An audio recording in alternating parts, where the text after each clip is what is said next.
मंथन करोगे तो अमृत निकलेगा, लेकिन मनोमंथन में, परिवार मंथन में, जीवन मंथन में अकेले नहीं करना है। बोले भाई भाई को साथ में लेकर करना।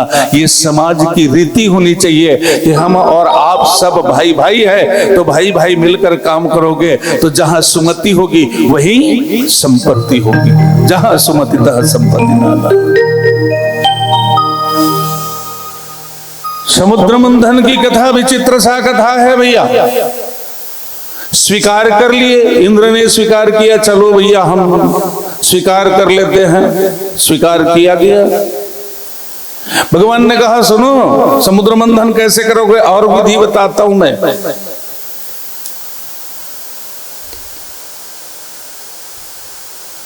पर्वत को उठाकर समुद्र में डाल देना, वासुकी नाग को सर्प बनाना, वासुकी नाग को रस्सी बनाना और रस्सी बना करके खींचना है। देवताओं ने स्वीकार किया और स्वीकार करने के पश्चात इंद्र जो है सबसे पहले अपने भाई के पास गए, अपने बड़े भैया जो सूतल लोक में है महाराज बलि, और बलि के घर में जाकर के, सूतल लोक में जाकर के इंद्र जो है चिल्लाना शुरू कर दिए, भैया दरवाजा खोल। बलि ने आवाज जब सुना तो जाना कि ये तो राजा इंद्र है, और इंद्र यहां कैसे आया मेरे घर में, सूतल लोक में नीचे। ऊपर के रहने वाले नीचे अगर उतर गए तो मानकर चलना उसके जीवन में कोई न कोई कपट भरा हुआ है। एक सूत्र मिलता है रामायण में, 6 चीज से सदा बचकर रहना चाहिए। उसमें 4 प्रधान है। नवनी नीच की अति दुखदाई। नीच व्यक्ति अगर झुक जाए तो तुम संभल के रह जाना, याद रखना। जैसे उरग, बिलाई, सर्प जब फन काटता है ना, तो तुम वहां से दूर हो जाओ, तब तेरा कल्याण है। अगर वो फन काटते काटते फन कहीं पटक दिया तो दौड़ा के काटेगा, यह निश्चित बात है। झुकना है ना। अंकुश, हथवान जो होते हैं, महावत जो होता है अंकुश धारण करता है। अंकुश कहीं गिरा तो हाथी के कान में, हाथी के मस्तक पे लगता है। बिलाई भागने का प्रयास करती है, लेकिन वो बिलाई कहीं झुक गई तो तेरा आंख नोच के निकाल देगी। ये मन में विचार किया बलि जो है कि ये नीचे आया है, दरवाजा खोला, और दरवाजा खोलने के बाद पूछा, इंद्र आओ बैठो, स्वागतम स्वागतम, स्वागत है। आज भाई मेरे घर में आया है। बड़ी प्रसन्नता हुई, क्योंकि दोनों भाई में कट्टर दुश्मनी है। इंद्र और बलि, देवता और राक्षस, कहा कथाएं आप सुनते हैं, दोनों भाई में कट्टर दुश्मनी, लेकिन आज उतर कर नीचे आया, बलि प्रसन्न होगा। दरवाजा खोले, दरवाजा खोलने के बाद उनको सुंदर आसन दिए, बिठाए, और आसन देकर बिठा करके पूछे, इंद्र कैसे आगना हुआ, कारण क्या है? बोले भैया हम दोनों को समुद्र मंथन करना है। समुद्र मंथन करने से क्या होगा? बलि ने पूछा क्या होगा? इंद्र ने कहा महाराज उसमें से अमृत निकलेगा और अमृत की बंटवारा करेंगे। उस अमृत को आप भी पियोगे, हम भी पिएंगे। बलि ने कहा हम जानते हैं इंद्र तुम्हारी चाल, तुम्हारी छोटी आंख है, उच्च निवास तो जरूर है लेकिन आंख तुम्हारी छोटी है। इंद्र कभी भी कोई भी कथा में देखिए, किसी की संपत्ति और किसी की नारी, जहां नारी की सुंदरता देखे तो उनकी आंख फुट जाती है, छोटी आंख है ना। गौतम नारी अहिल्या की कथा आप सब जानते हैं। वस्तुतः इंद्र की पत्नी सची दिव्य सुंदरी थी, लेकिन इंद्र ने गौतम नारी अहिल्या के लिए दौड़ पड़े हो, छोटी आंख और संपत्ति, किसी की साधन तपस्या को कभी बर्दाश्त नहीं किया। आज दोनों एक सूत्र में मिलने की तैयारी कर रहे हैं। उन्होंने स्वीकार कर लिया, और स्वीकार करने के बाद बलि ने स्वीकार किया, कहा ठीक है हम चलेंगे। निकल पड़े बलि और देवतागण। मंदराचल पर्वत में गए और मंदराचल पर्वत में जाकर मंदराचल पर्वत को उखाड़ लिए और उखाड़ने के बाद समुद्र के किनारे रखे और समुद्र के किनारे रखने के बाद हमारी लोक संस्कृति में एक प्रथम पूजा का विधान है गणेश की पूजा, है ना। कितनों बड़े यज्ञ करिए लेकिन बिना गणेश की पूजा की यज्ञ सफल नहीं है ना। तो उस पर्वत को रख दिए, मंदराचल पर्वत को रखकर देवतागण जो है भगवान गणेश की पूजा करने लग गए, पूजा करते हैं।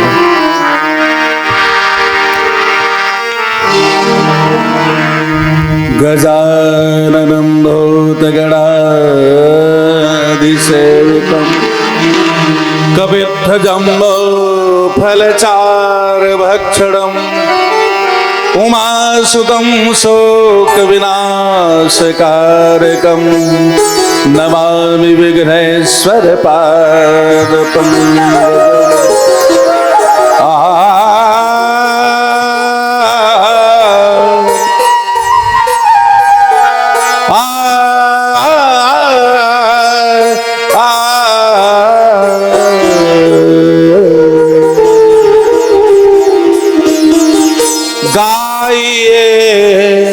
गणपति जगवंदन गाइए, गणपति जगवंदन गाइए, गणपति जगवंदन गाइए, गणपति जगवंदन। शंकर सुवन भवानी नंदन, शंकर सुवन भवानी नंदन, शंकर सुवन भवानी नंदन, शंकर सुवन भवानी नंदन गाइए, गणपति जगवंदन गाइए, गणपति जगवंदन गाइए, गणपति जगवंदन गाइए, गणपति जगवंदन गाइए, गणपति जगवंदन। हम सबको गणेश की आराधना करनी चाहिए। गणेश का एक नाम तो वैसे 12 नाम है, लेकिन उसमें शुभगचई कदंतच्च कपिलो गजकर्णकः लंबोदरश्च विकटो विघ्ननाशो विनायकः धूम्रकेतुर्गणाध्यक्षो भालचंद्रो गजाननः द्वादशैतानि नामानि। ये 12 नाम है उनके, लेकिन 12 नामों को छोड़कर एक नाम जरूर जप लेना, हे गणेश जी, हे संकट मोचन।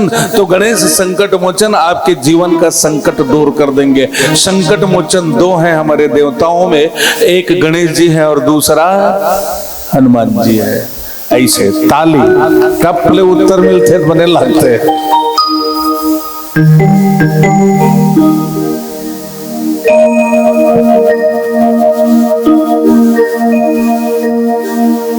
देवता गणेश जी की पूजन किए, पूजन करने के बाद चले गए वासुकी नाग के लिए, नागलोक में गए और नागलोक में जाकर के वासुकी से कहा, नाग देवता चलिए हमारे साथ, समुद्र मंथन हमें करना है, पर्वत में आपको लपटना है। नाग देवता ने पूछा, अच्छा मैं लपट जाऊंगा, उसमें लिपटूंगा, उसके बाद क्या होगा?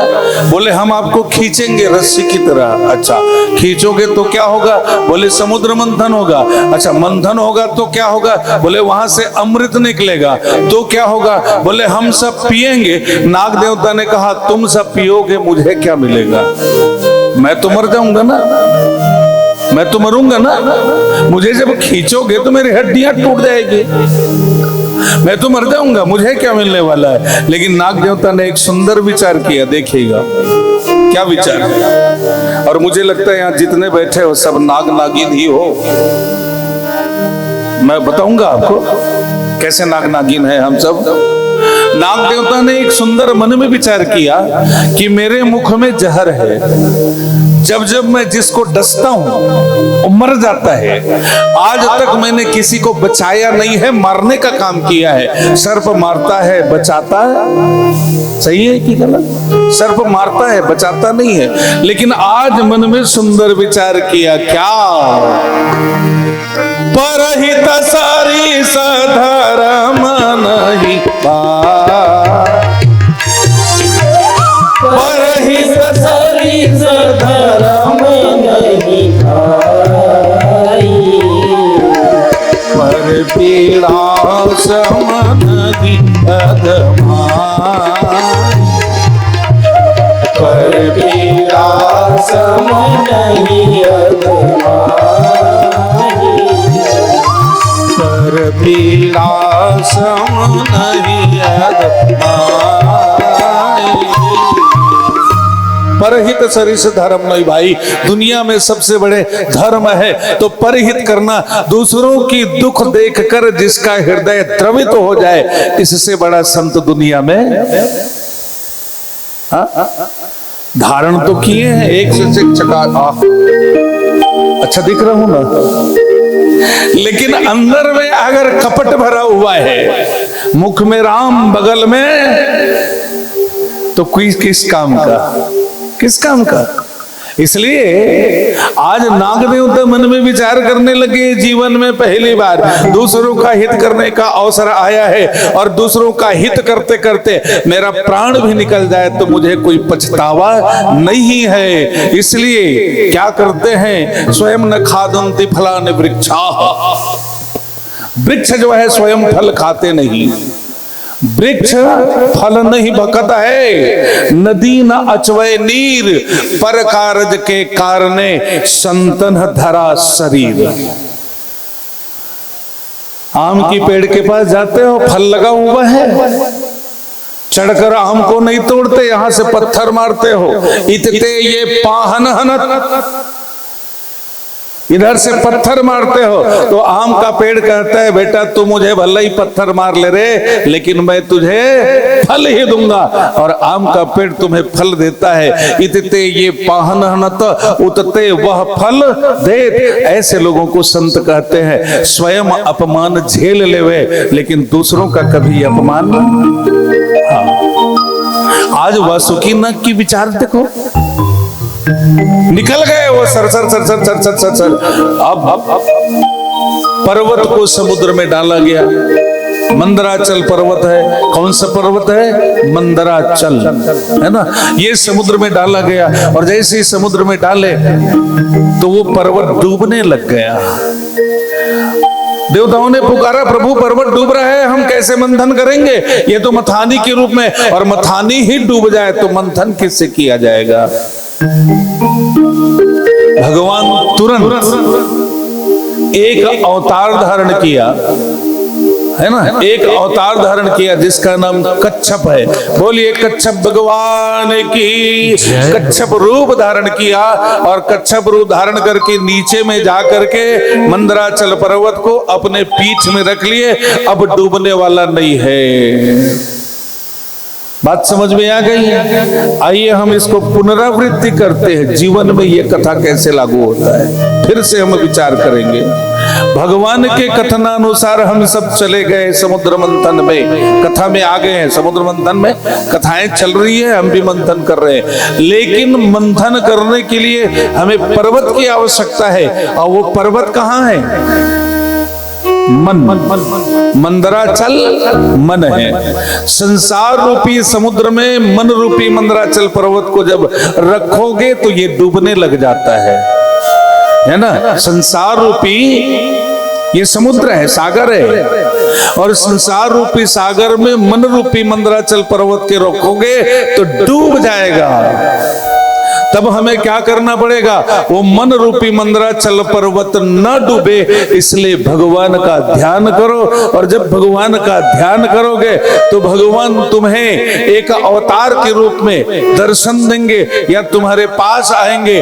वो है कच्छवा का, कच्छप का। और कच्छप का अध्यात्म में स्वरूप क्या है? मैं निवेदन करूं, अध्यात्म में कच्छवा का विश्वास का रूप है। जैसे कछुआ को आपने देखा है ना? देखे हैं आप लोग?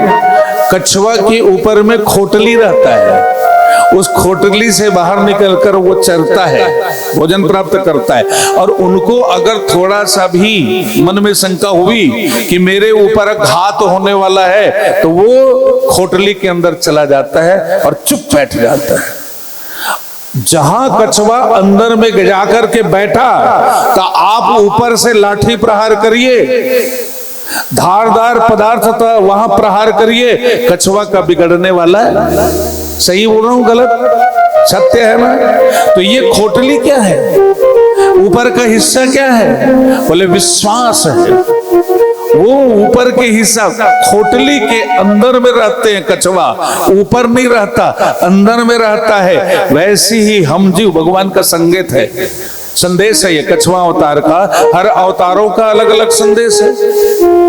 कछुआ अवतार का संदेश है, अरे जीव तुम संसार में विचरण करो, लेकिन विश्वास के अंदर में रहना, और विश्वास के अंदर रहोगे तो तुम्हारे जीवन में कोई भी ठोकर मारे तुम्हारे आंच आने वाला विश्वास। कल मैंने प्रहलाद की कथा में निवेदन किया था। प्रहलाद की कथा किसकी कथा? बोले विश्वास की कथा है। मन में विश्वास है तो सब कुछ है, मन में विश्वास नहीं है तो कुछ नहीं है। ये कछुआ है, ठीक है ना?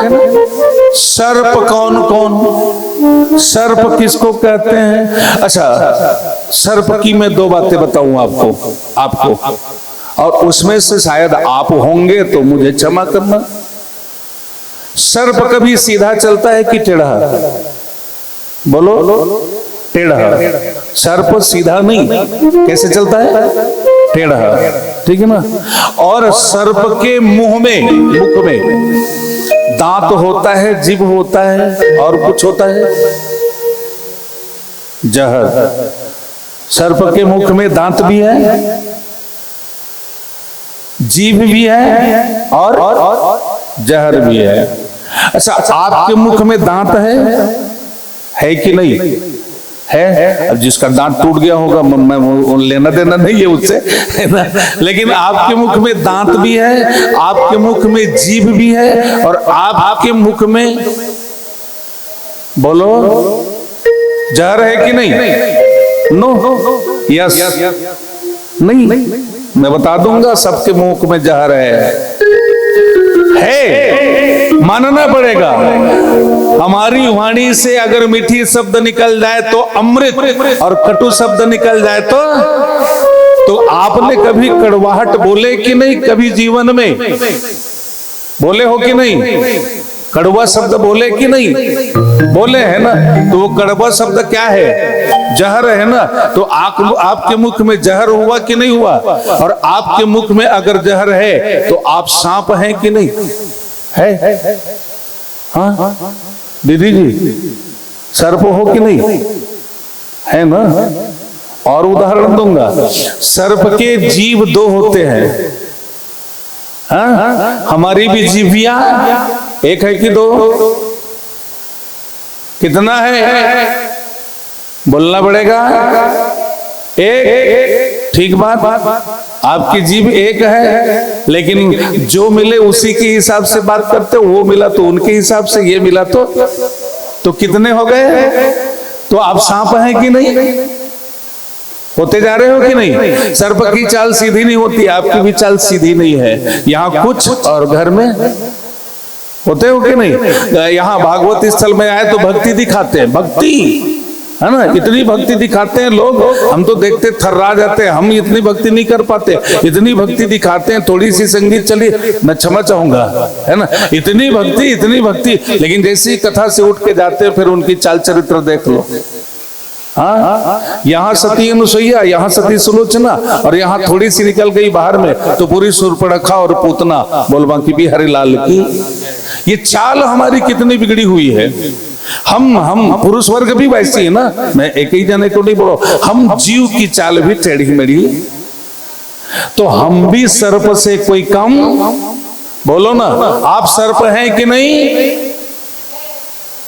हाँ, तो डसना मत आज के बाद। मेरा निवेदन है, अमृत की कथा जब सुन रहे हो, अमृत पान कर रहे हो, तो कड़वाहट शब्द को निकाल देना। वो एक भजन चलता है ना,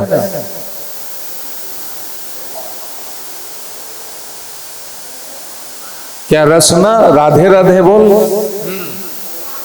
भजन है ना, मुख से अमृतवाणी बोल रे रसना राधे राधे, है ना। अच्छा, वो हमको याद नहीं है तो हमको दूसरा भी तो याद है ना। और दूसरा, ऐसी वाणी बोलिए मन काया पाखो, ऐसी वाणी बोलिए मन काया पाखो। गाइए,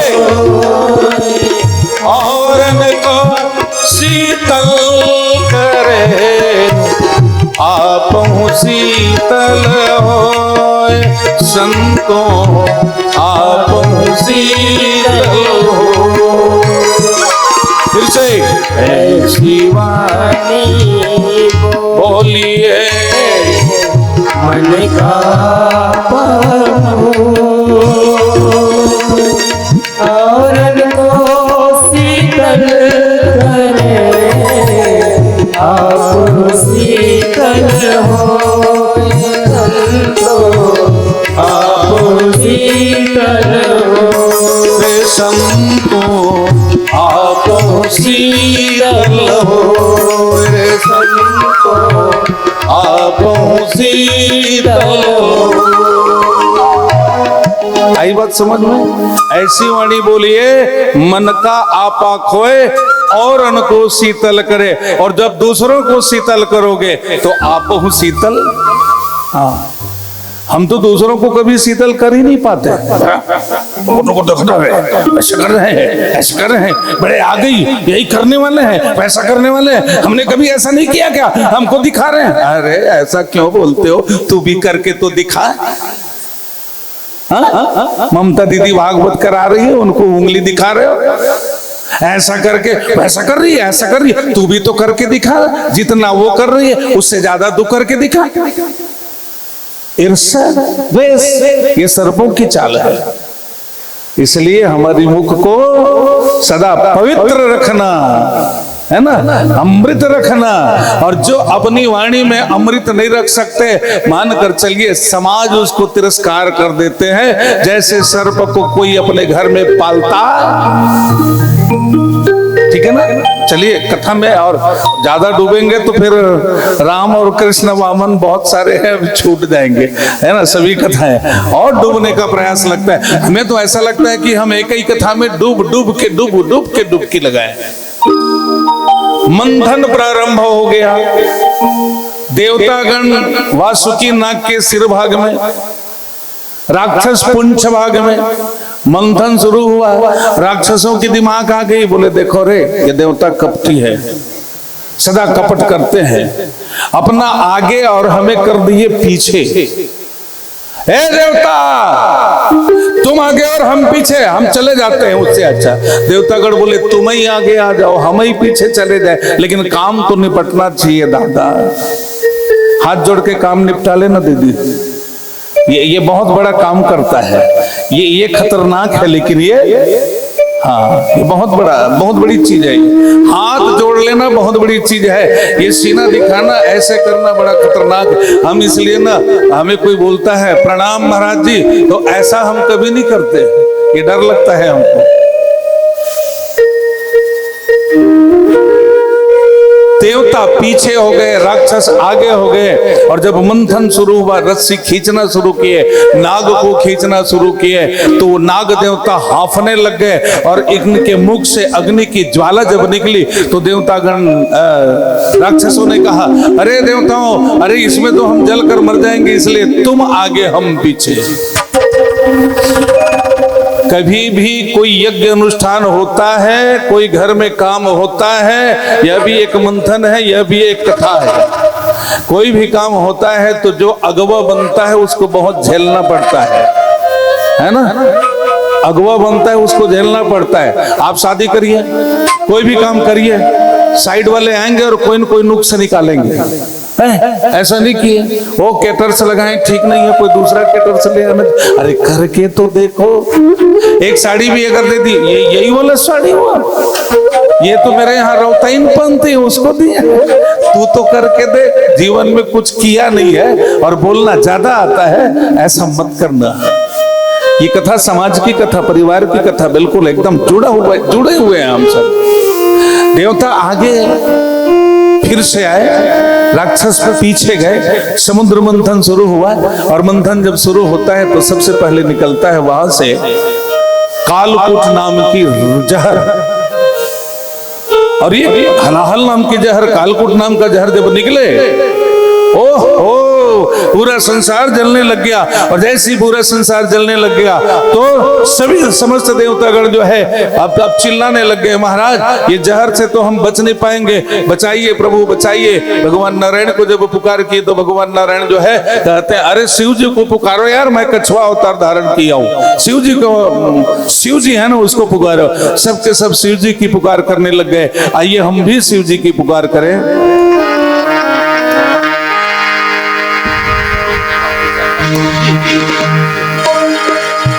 बोलिए शिव शंकर भगवान की। आप सब कहिएगा, राम कथा कृष्ण कथा में बिना शिव के अधूरा है ना। शिव को बुलाना जरूरी है, इसलिए सब गाओगे। और कोई कठिन भजन नहीं गा रहा हूं मैं, कीर्तन नहीं है, सब गाना।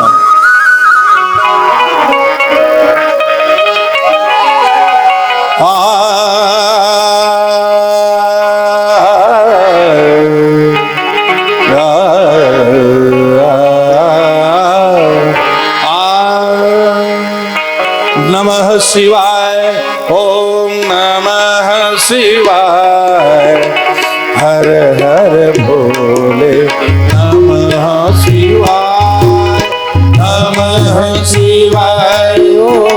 प्रेम से गाइए, मैं बंद कर दूंगा संगीत, आप लोग गाएंगे, हम गाएंगे, संगीत बंद हो जाएगी। चलो बंद करो दी संगीत।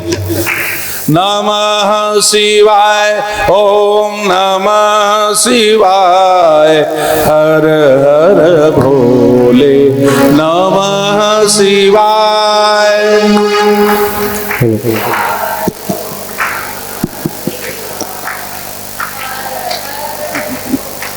सबको गाना पड़ेगा। नमः शिवाय, ओम नमः शिवाय, हर हर भोले नमः शिवाय, नमः शिवाय, ओम नमः शिवाय, हरे हरे भोले नमः शिवाय। नमः शिवाय, ओम नमः शिवाय, हर हर भोले नमः शिवाय, नमः शिवाय, ओम नमः शिवाय, हर हर भोले नमः शिवाय। नमः शिवाय, ओम नमः शिवाय, हर हर भोले नमः शिवाय, नमः शिवाय, ओम नमः शिवाय, हर हर भोले नमः शिवाय। नमः शिवाय, ओम नमः शिवाय, हर हर भोले नमः शिवाय, नमः शिवाय, ओम नमः शिवाय, हर हर भोले नमः शिवाय।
नारद की पीड़ा से अमर बोले नमः शिवाय। नारद के पीड़ा से निकले हर बोले नमः शिवाय। ओम नमः शिवाय, ओम नमः शिवाय। हरे हरे बोले नमः शिवाय। ओम नमः शिवाय, ओम नमः शिवाय। हरे हरे बोले नमः शिवाय। ओम नमः शिवाय, ओम नमः शिवाय। हरे हरे बोले नमः शिवाय। ओम नमः शिवाय, ओम नमः शिवाय। हरे हरे बोले नमः शिवाय।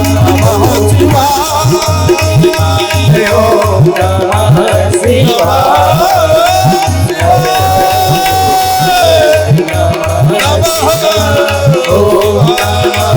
शिवाय, ओम नमः शिवाय। हरे हरे बोले नमः शिवाय। बोले शिव शंकर भगवान की, पार्वती पते हर हर हर महादेव। हर हर हर हर हर हर, घर घर घर घर घर घर। बोले शिव शंकर भगवान की। अरे राम कथा में कृष्ण शिव नहीं तो फिर किस काम का? हा? इसलिए एक बार प्रेम से जोर से कहिएगा हर हर महादेव। अत्केपन एकर लिए उपरा नहीं, वो टोटा बैठे धरत हवे। जोर से बोलो हर हर की क्या बोला कि क्या लगी? बोले बाकी बिहारी लाल की जय। भगवान शंकर को जब पुकारे समस्त देवता गण, भगवान नारायण तो कछुआ के रूप में है ना। भगवान शंकर जब भगवान शंकर को पुकारे, भगवान शंकर वहां प्रकट हुए। पूछा क्या हो गया? भगवान शंकर से कहा महाराज ये कालकूट जहर है महाराज, इसको पान करना है, पीना है। बोले कौन? आप ही पीजिए महाराज, आप में वो क्षमता है। भगवान शंकर ने इनकी बात को माने, अंजलि बनाए और अंजलि बना करके बस खींचने लग गए। लेकिन खींचने के पूर्व अपने इष्ट का ध्यान किया, अपने प्रभु का ध्यान किया, अपने हृदय मंडल में उसको विराजित किया। और विराजित करने के बाद कालकूट जहर को पीने लग गए। और जब पिए तो पी तो रहे हैं पिष्ट जहर को, ठीक है ना, लेकिन ध्यान राम में है। पी रहा है जहर को, ध्यान राम में है। और जब ध्यान राम में हुआ तो भगवान शंकर ने जहर पिया, आज भी अमर है। शिव जी अमर है कि नहीं? है ना।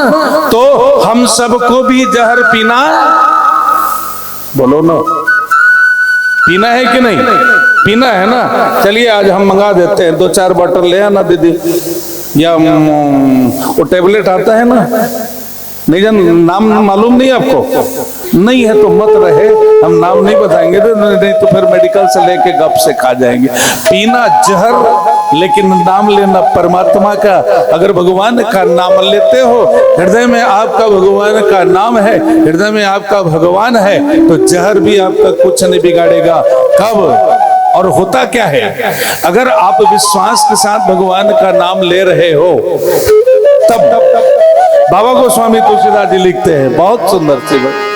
गरल सुधारी पुकारई निताई, गरल सुधारी बालखंड में गरल सुधारी पुकारई निताई, गरल सुधारी पुकारई गोपद सिंधु अनल शीतलाई, गोपद सिंधु शीतलाई, गोपद सिंधु अनल शीतलाई, गोपद सिंधु शीतलाई, गरल सुधा रिपु करई, गरल सुधा गरल सुधा रिपु करई मिताई, सरल सुधारी पुकारी मिटाई, गरल सुधा रिपु करई मिताई, सरल सुधारी पुकारी मिटाई, गोपद सिंधु अनल शीतलाई, गोपद सिंधु अनल शीतलाई। अगर आप भगवान का नाम लेकर जहर पीते हो तो जहर भी अपना स्वभाव बदलता है। मैं नहीं कह रहा हूं, तुलसी जी अपने काव्य में लिखते हैं जहर भी अपना स्वभाव बदलता है। जहर का काम होता है मारना, लेकिन ईश्वर की आराधना कर रहे हो, भगवान का नाम ले रहे हो प्रेम से हृदय से, तो मान कर चलिए गरल सुधा। गरल जो है क्या बन जाता है? बोले सुधा। सुधा माने अमृत। गरल सुधा रेपु करई बिताई, माने अमृत और जहर दोनों दुश्मन है, लेकिन भगवान का जब नाम लोगे तो दोनों में मैत्री हो जाती है। गोपद सिंधु अनल शीतलाई, समुद्र जो है गोपद के समान हो जाता है, और अग्नि जो है शीतलता प्रदान कर देते हैं। ये भगवान नाम महिमा है, नाम महिमा वर्णन है, वहां देखना है आप। ये भगवान नाम महिमा है, और जो भगवान का नाम लेता है तो ये प्रक्रियाएं होती है। आज भगवान शंकर अंजलि बनाए, अंजलि बनाकर जब जहर पीने लग गए तो उनको कंठ पर ही रोके, हृदय में आने नहीं दिया, पेट अंदर नहीं आ पाए, इसलिए कि यहाँ हृदय में मेरे भगवान जी रहते हैं, उनको जलन होगी, इसलिए कंठ पर रोक कर रख लिए। भगवान शंकर का रूप कौन सा है?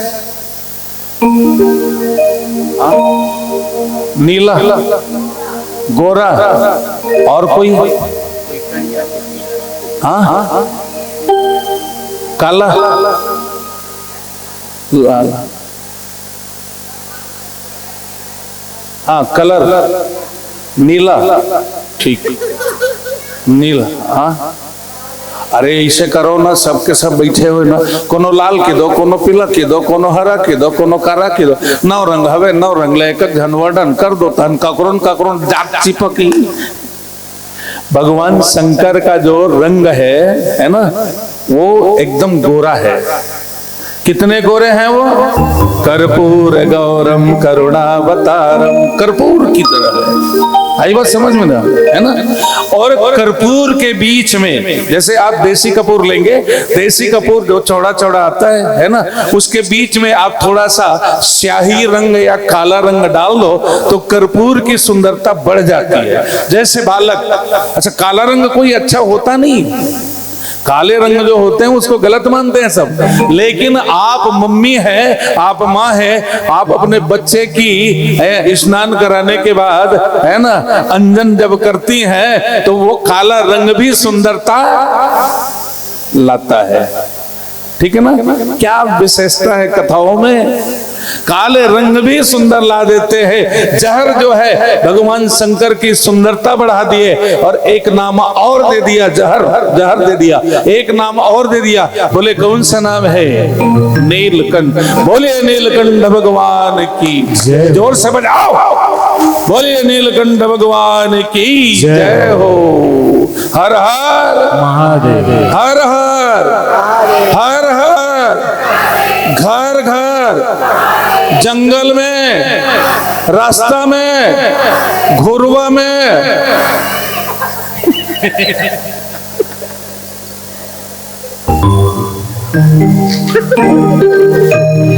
धोखा, धोखा, जीवन ही धोखा है ना?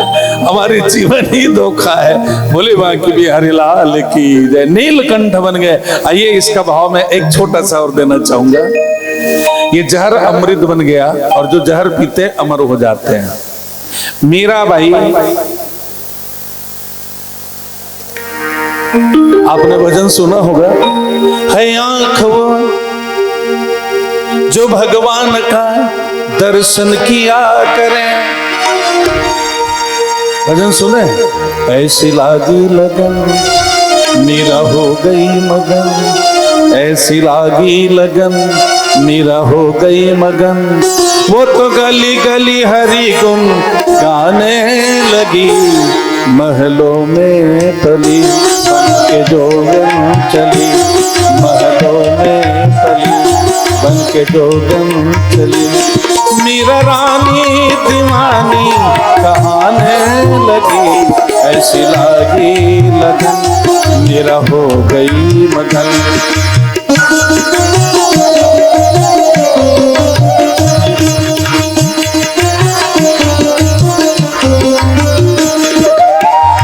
राणा ने विष दिया मानो अमृत पिया। भजन देखिए क्या सुंदर है। राणा ने विष दिया मानो अमृत पिया, मीरा सरिता सागर में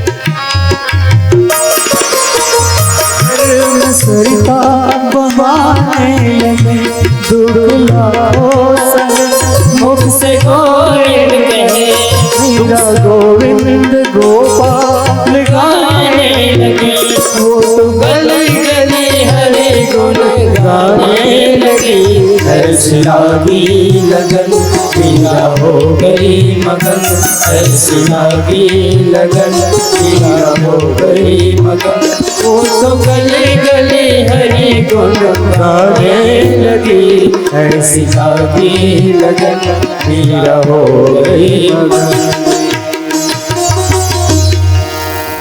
ऐसी लागी लगन मीरा हो गई मगन, राणा ने विष दिया मानो अमृत पिया। अच्छा, मतलब आप मन के पति देव जहर दी और आप अमृत पी रहे हो सकता है क्या?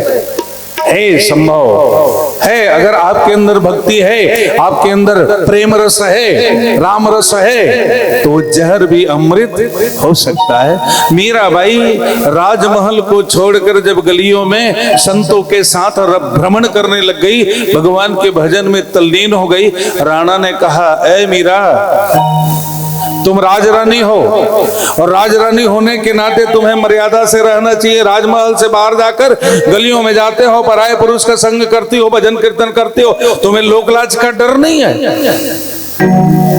लोकलाज का डर नहीं है? अगर ऐसा करोगे तो मैं तुम्हें जहर दे दूंगा, जहर दूंगा मैं। मीराबाई कहती है, महाराज जहर आपको देना है ना तो दे दो, मैं सहज स्वीकार कर लूंगी, लेकिन आप जहर देने वाले हैं कौन, ये तो मुझे बताइए।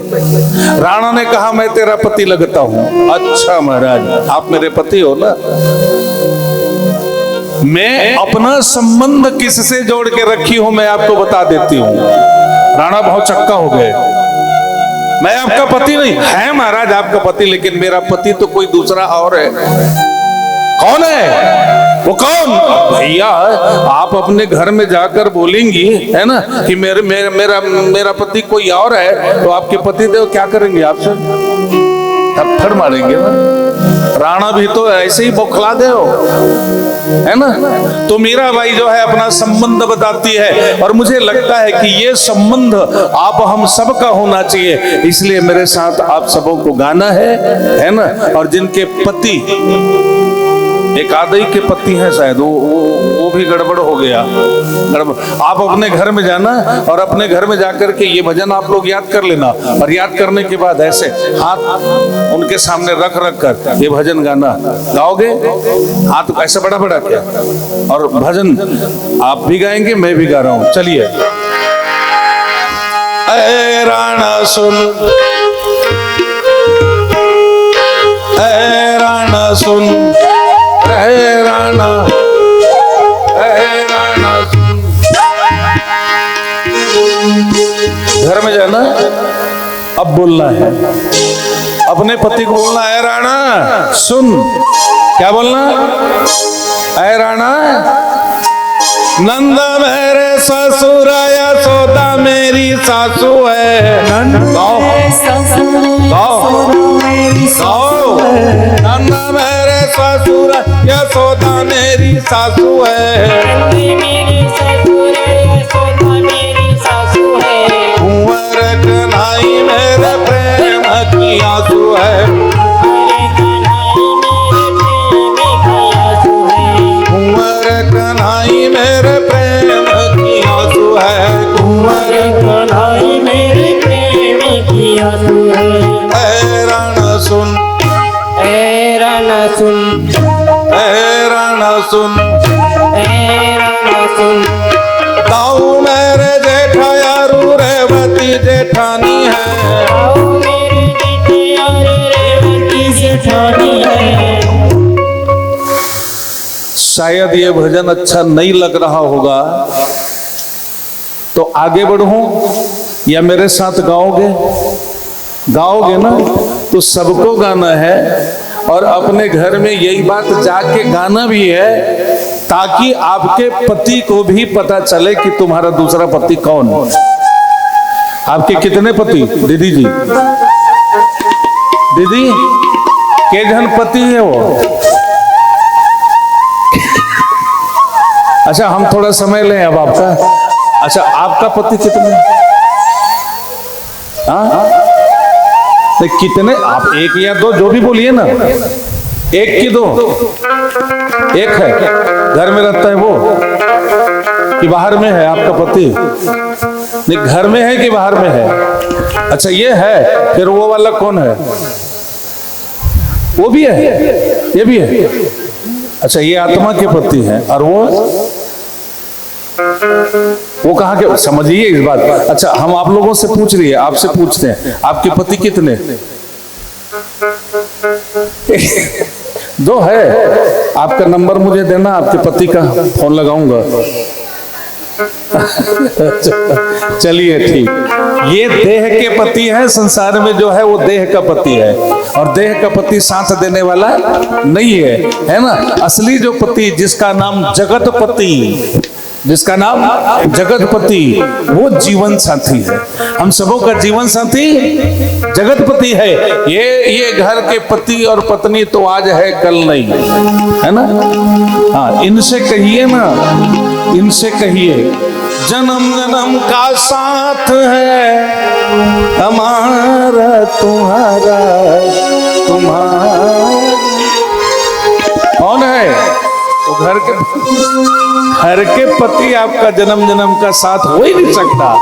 जन्म जन्म का साथ है तो मेरे बाकी बिहारिया है। इसलिए घर में जाना, अरे मैं जो भजन बोल रहा हूँ इसको याद करना और याद करके मन में सोच लेना ये भजन सत्य है कि असत्य है।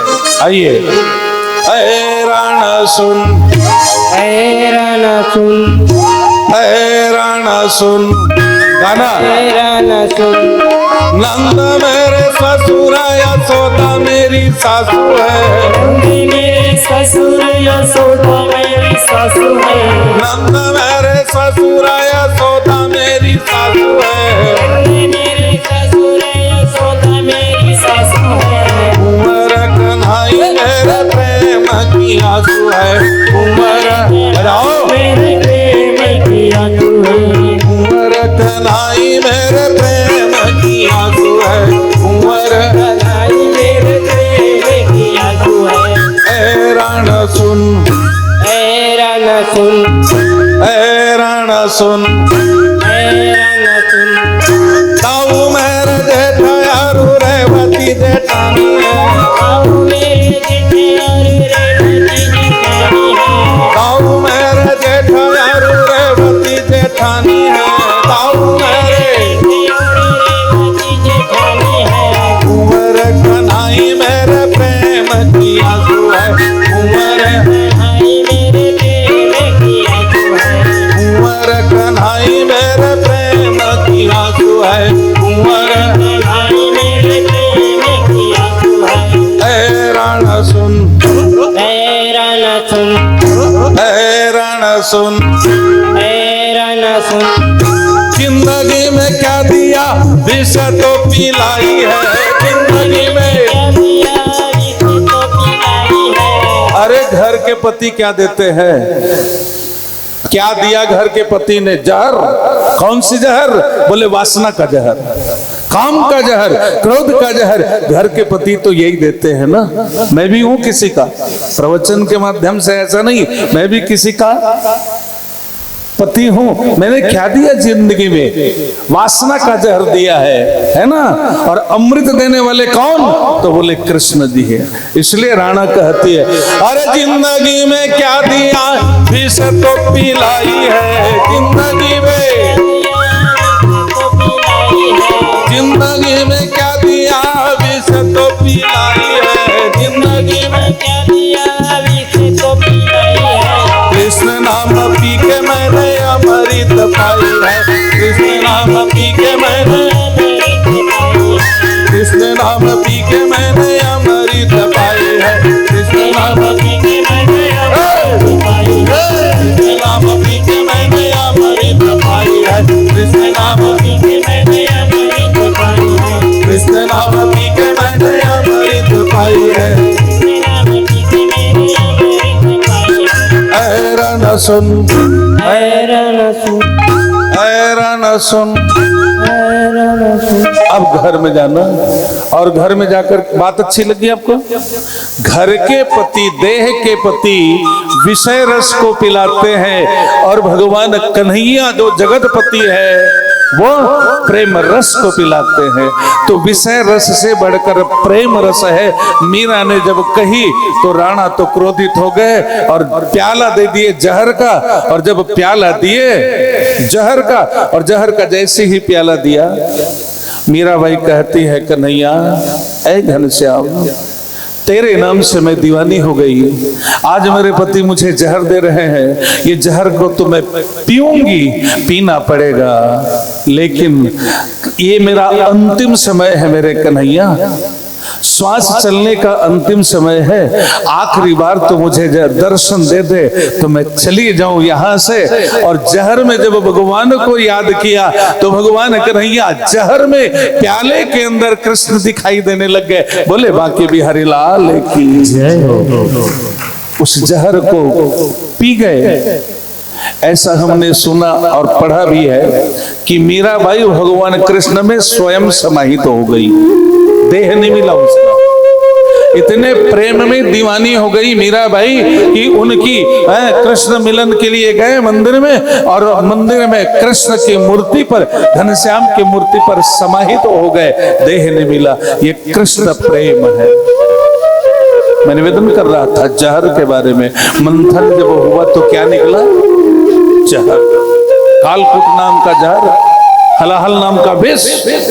और इसको भगवान शंकर ने पाया। जिंदगी में भगवान शंकर और संदेश दे रहे हैं, अरे समाज वालों, अरे मानो तुम्हारी भी जिंदगी में सबसे पहले जहर प्रकट होता है। ये वासना का जहर है, कटु शब्द का जहर है। भगवान संदेश देते हैं, कोई व्यक्ति तुम्हें कटु शब्द से संबोधित करे तो तुम उसको हृदय तक मत ले आना, क्योंकि कटु शब्द माने जहर। और हृदय तक मत ले आना, कंठ तक रख लेना। और कंठ तो जो रखता है, कंठ में जो रखता है वही अमर होता है। हृदय में ले लाता है जहर को, वही मरता है। इसलिए भागवत कथा का संदेश, जो भी जहर होता है उनको कंठ तक रखना है। बोलिए बांके बिहारी लाल की।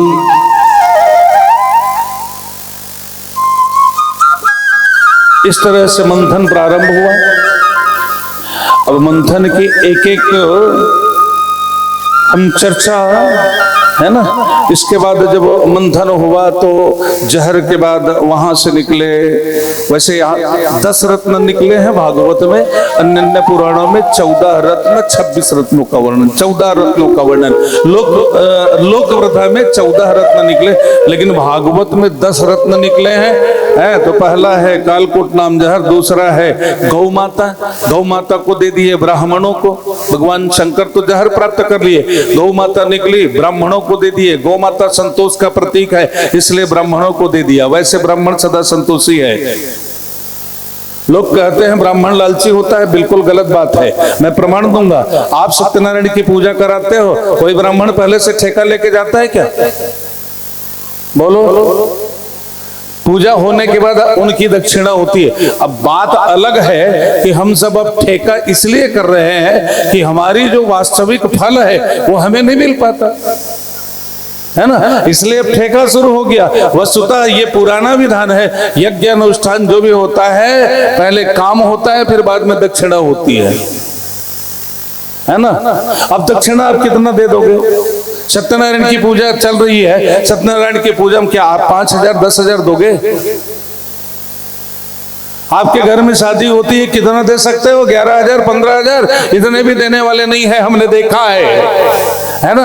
ऐसे ऐसे के यहाँ हम शादी पढ़ने गए हैं, जो लड़का स्वयं MBBS, पिताजी MBBS, दादाजी MBBS, 52 एकड़ संपत्ति है। हमने पूरी पानी ग्रहण कर विधान नियम के अनुसार चलाए 4 घंटे तक, और दक्षिणा की बारी आई। ईमानदारी से बोल रहा हूँ, अभी सामने चल रहा है, ईमानदारी से बोल रहा हूँ, 1,000 रुपये मुझे दक्षिणा दिया, मात्र 1,000।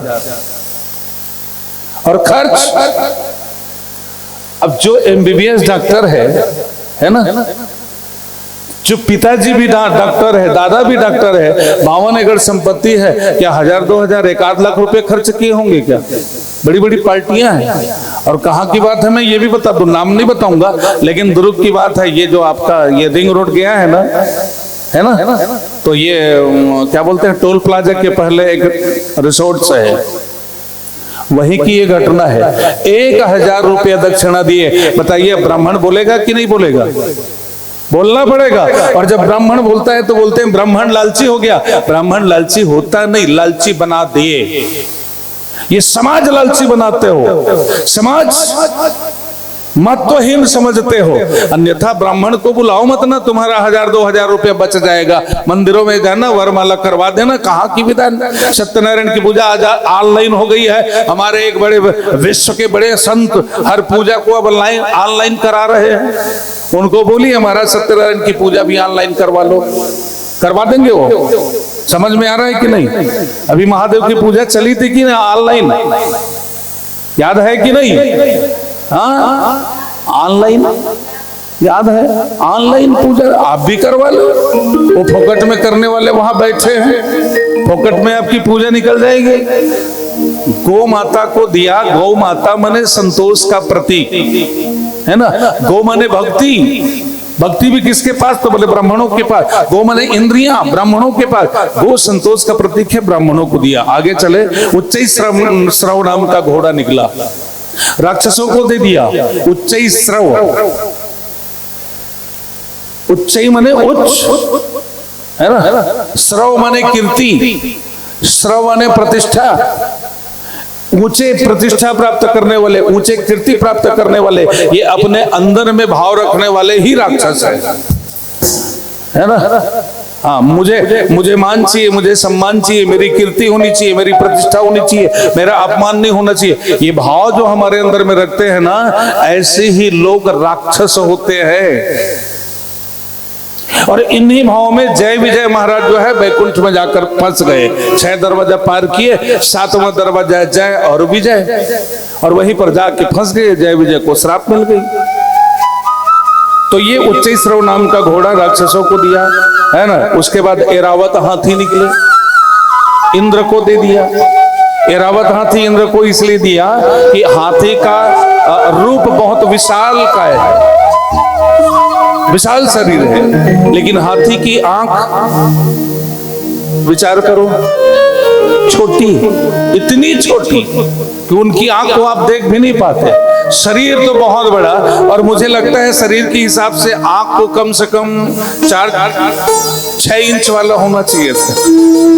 6-6 इंच की आंख होनी चाहिए थी, लेकिन इतनी छोटी आंखें है ना। तो वहां सबने मन में विचार किया, ऐरावत हाथी छोटी आंख वाला है, और छोटी आंख वाले हमारे समाज में कौन है? तो बोले इंद्र है, इसलिए इंद्र को दे दिया, छोटी आंख वाले। आज हम भी छोटी आंख वाले हैं, एक आंखी खुली है और एक आंखी, क्षमा चाहूंगा गलत मत समझना, एक आंखी खुली है तो दूसरी आंखी बंद है। कभी एक आंखी खुलती है तो कभी दूसरी आंख खुलती है, कभी संपत्ति की ओर तो कभी संतति की ओर, है ना, पुत्र परिवार की ओर तो कभी लक्ष्मी की ओर, पैसे की ओर। हम भी छोटी आंख वाले हो कि नहीं? आपकी आंखें भी छोटी है कि नहीं? छोटी आंख। समाज में जो निंदित काम करे, बात समझ लेना, समाज में जो निंदित काम करे, समाज वाले उनको यही बोलते हैं ये आदमी छोटी आंख वाले हैं। आई बात समझ में ना।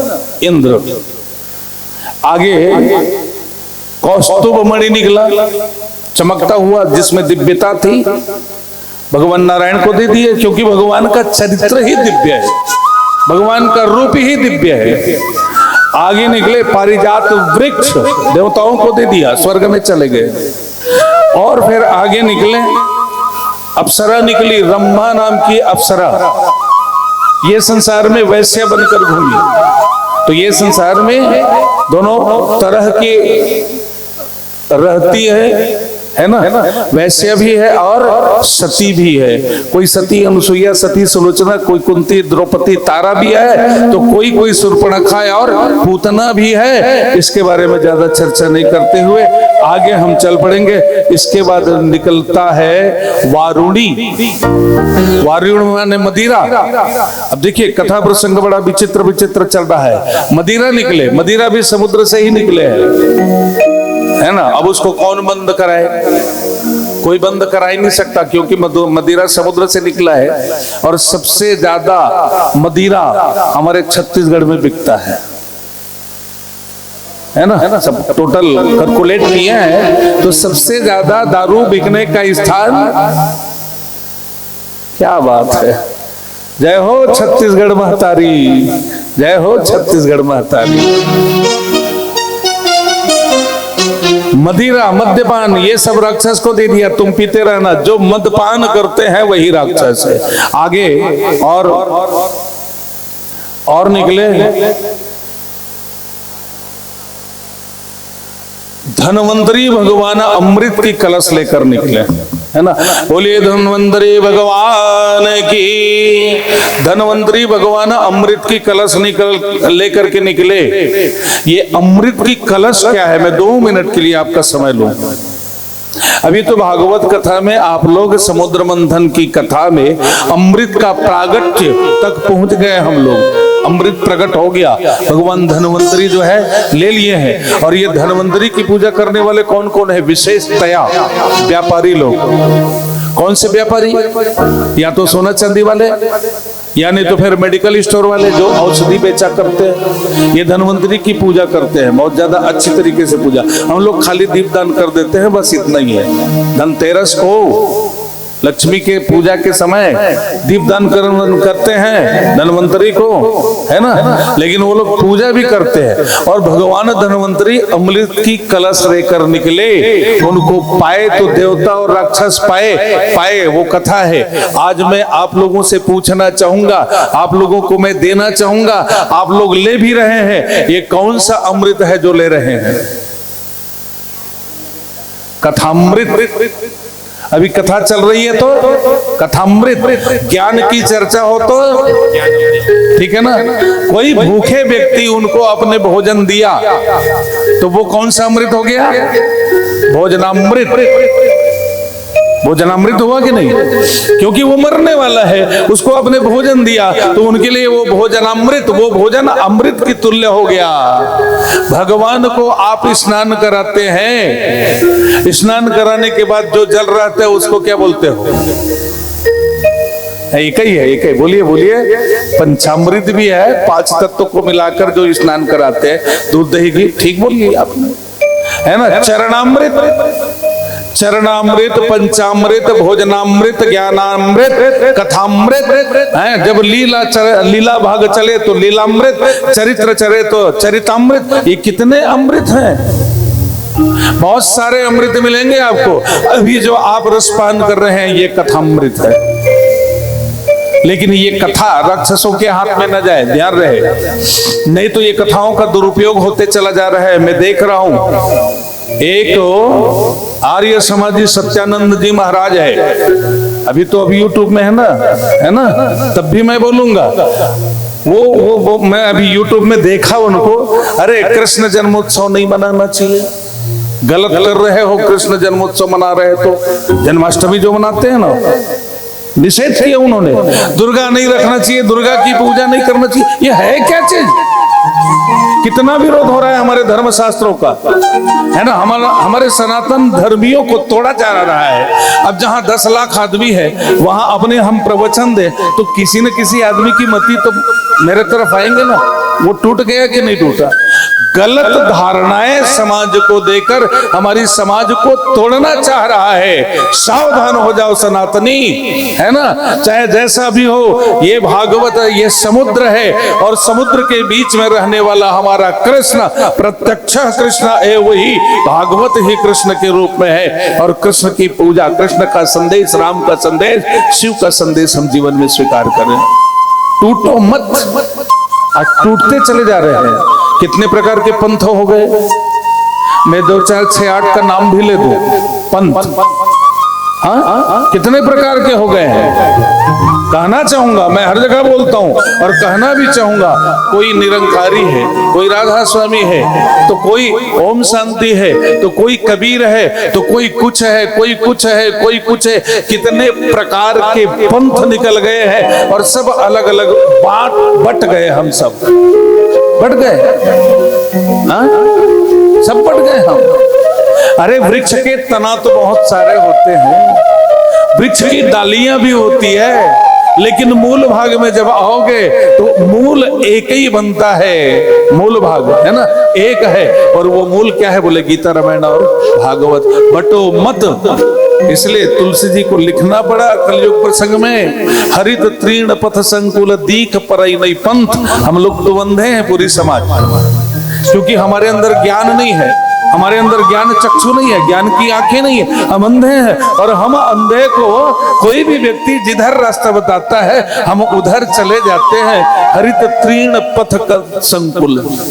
बरसात के दिनों में जैसे सकरी रास्ता हरी हरी घासों से दब जाती है, हमें दिखाई नहीं देती, वैसे ही आज हमें दिखाई नहीं दे रही है। लेकिन और दूसरी पंक्ति में लिखते हैं बाबा गोस्वामी तुलसीदास जी, जिमि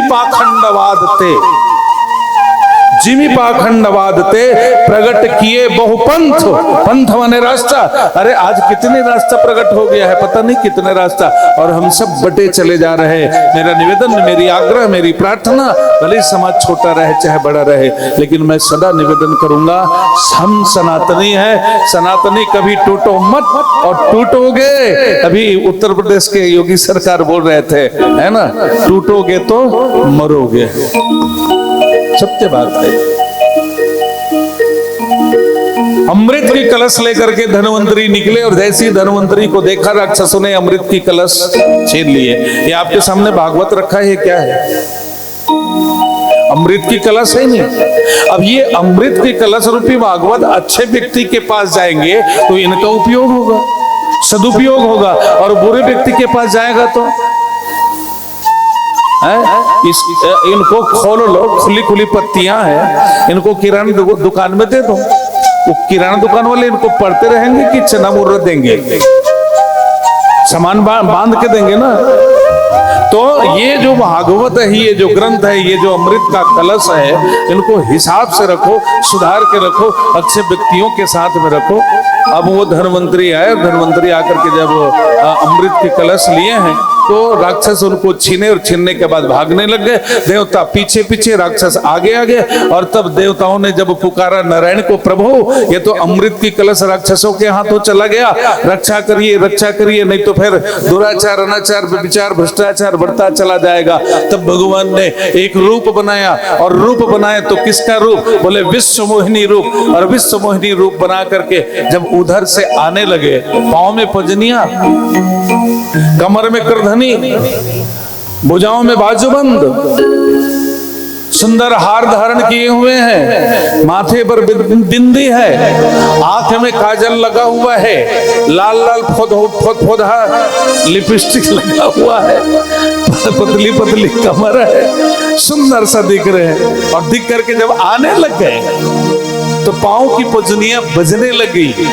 लिखते हैं, झनक झनक तोरे बाजे पायलिया, झनक झनक तोरी बाजे पायलिया, झनक झनक तोरे बाजे पायलिया, पायलिया झनक झनक तोरे बाजे पायलिया प्रीत के रीत सुनाए पायलिया प्रीत के गीत सुनाए पायलिया प्रीत के रीत सुनाए पायलिया प्रीत के गीत सुनाए पायलिया झनक झनक तोरे बाजे पायलिया झनक झनक तोरे बाजे पायलिया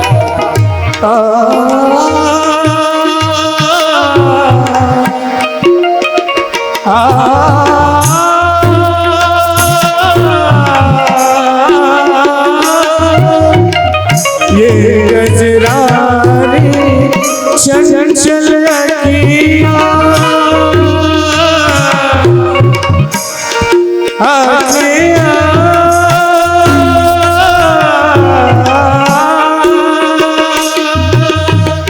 ये गजरारी चंचल अखियाँ होठ गुलाबी फूल सिफिया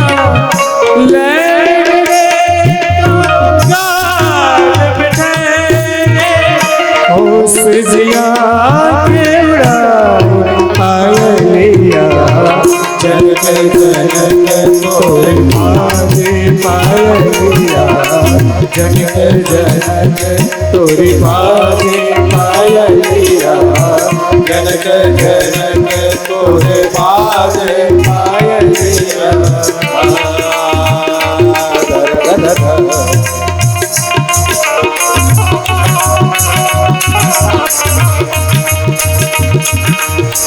तोरे बाजे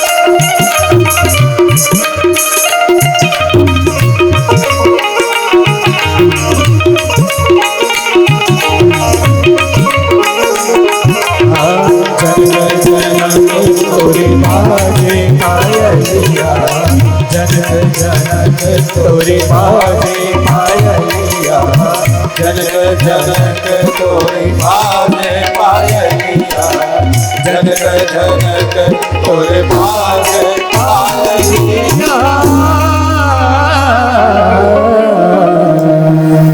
बोले बाकी बिहारी लाल की। वो भगवान विश्व मोहिनी रूप में आए, पाँव में बजनिया है, सुंदर सा जब मंद मंद चाल से चलने लगे तो उनकी आवाज छम छम छम छम छम, जहां ये छम छम की आवाज सुनाई दी, राक्षसों ने देखा और देखा तो देखते ही रह गए, दांतों तले उंगली बुला, इतनी सुंदरी मन आकर्षित हो गया। और राक्षसों ने कहा मोहिनी हम तुम्हें वरण करना चाहते हैं, आओ। मोहिनी ने कहा ये हाथ में क्या रखे हो? अमृत का कलश है। पीछे कौन खड़े? बोले देवता है। तो वो पीछे आप आगे, अमृत की कलश क्या है? बोले ये समुद्र मंथन हुआ ना तो ये अमृत निकला है और ये अमृत को हम पीना चाहते हैं, ये भी पीछे पीछे आए। तो एक काम करो ना भैया, अमृत की काम ही खत्म कर दो, फिर वर्ण कर लेंगे। ये काम खत्म कर लो, इसका बंटवारा कर लो। राक्षसों ने कहा आप ही बंटवारा कर दीजिए। हाँ हाँ मुझे दे दो, मैं बंटवारा कर देती हूँ। भगवान को दे दिया, विश्व मोहिनी को दे दिए। और विश्व मोहिनी को जब दिए तो देवताओं ने इशारा किया, देवताओं को भगवान अमृत की कलश ले लिए और देवताओं से पूछे कैसे करोगे? देवता तो समझ गए कि ये तो साक्षात है। राक्षसों से पूछा क्यों राक्षसगण, अमृत पहले तुम्हें दूं कि इन लोगों को, देवताओं को दूं? राक्षस ने कहा एक काम करो, समुद्र मंथन से निकला हुआ है तो बहुत समय हो गया है, तो छाछ वाला हिस्सा ऊपर हो गया है, गाढ़ा वाला हिस्सा नीचे में है, तो ऊपर वाला हिस्सा इनको दे दो, गाढ़ा वाला हम पिएंगे, क्योंकि ऊपर में उतनी फायदा नहीं है जितना कि नीचे वाला में होगा। देवताओं से कहा समझ रहे हो कि नहीं, जल्दी करो।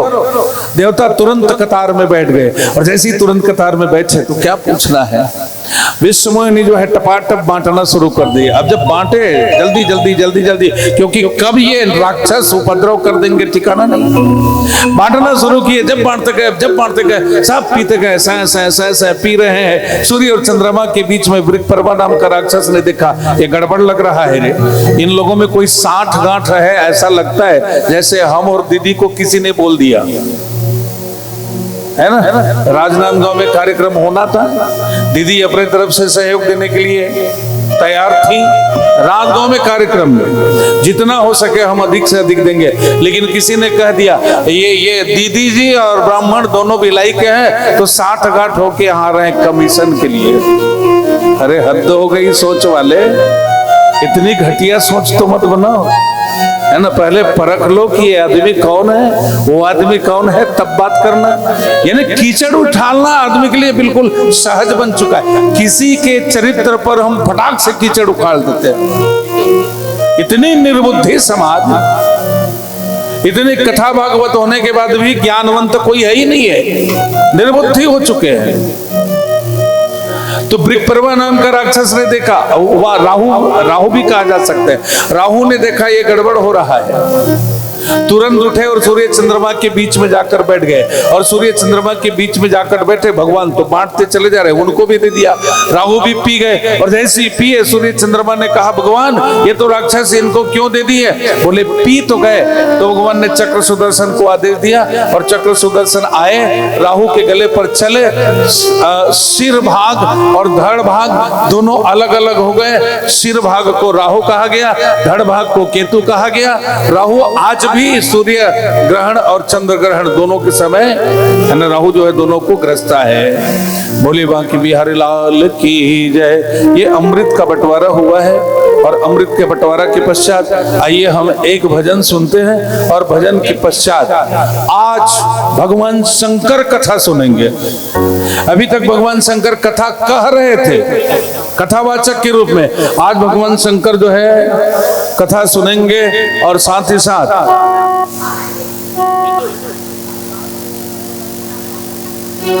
नहीं रुको, तैयार है ना, तैयार है कि नहीं है? तो मैं कथा शुरू करूं, ठीक है ना? चलिए एक भजन। बोले बांके बिहारी सांवरा मेरा सांवरा, सांवरा मेरा सांवरा, सांवरा मेरा सांवरा, सांवरा मेरा सांवरा।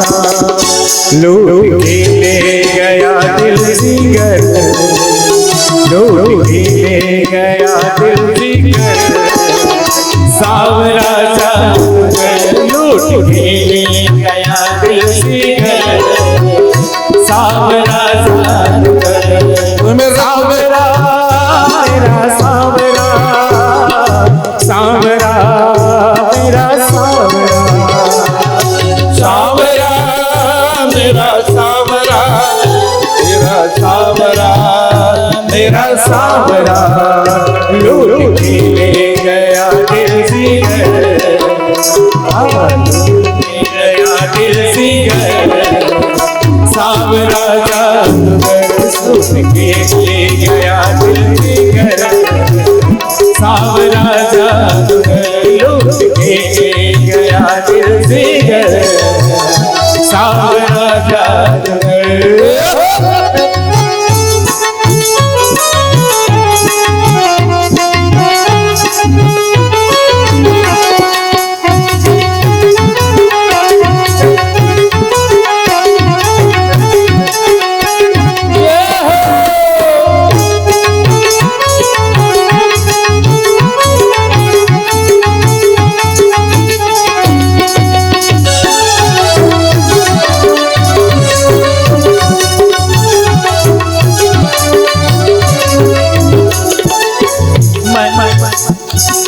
मैं तो गई भरने को यमुना के पार,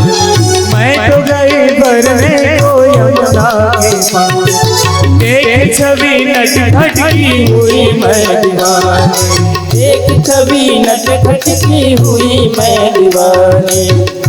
उसने मारी जो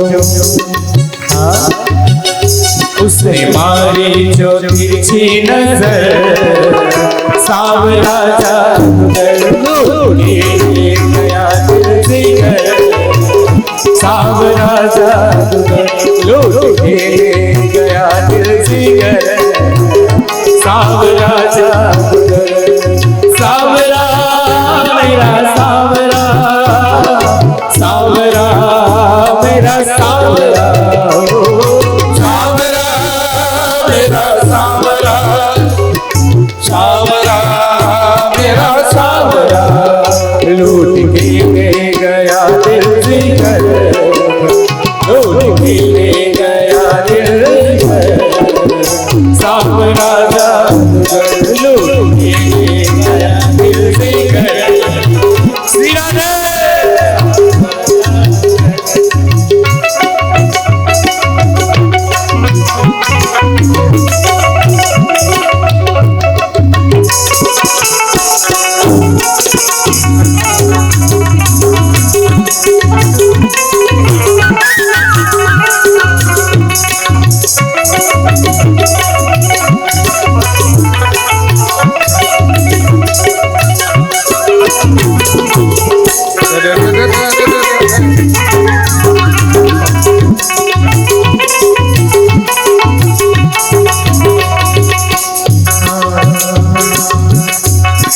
तान सुई बांसुरी की सुध बद में खोई, तान सुनी बांसुरी की सुध बुध में खोई, भूल गई लोक लाज बस तेरी होई, भूल गई लोक लाज बस तेरी हो गई।